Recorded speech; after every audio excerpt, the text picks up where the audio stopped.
Calgary's industries are shifting fast, and many leaders are feeling the pressure as digital demands rise.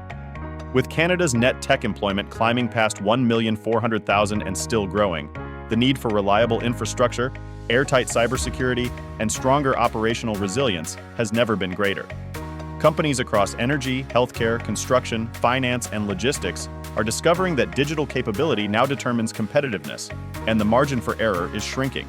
Tech resilience is the foundation of survival in every sector. Without it, companies cannot thrive in today's economy, a point made clear by Chad Cunningham, owner and partner of Ironclad Tech. The shift is visible everywhere. Automated systems are steering production in energy, analytics are governing financial decisions, hybrid cloud is accelerating clinical care, and logistics is powered by real-time tracking. Cybersecurity sits at the center of this transformation, protecting high-value assets, maintaining compliance, and reinforcing business continuity. As Calgary prepares for deeper adoption of AI, automation, and advanced analytics, the businesses that invest early in strong infrastructure will lead, while those that delay risk falling behind.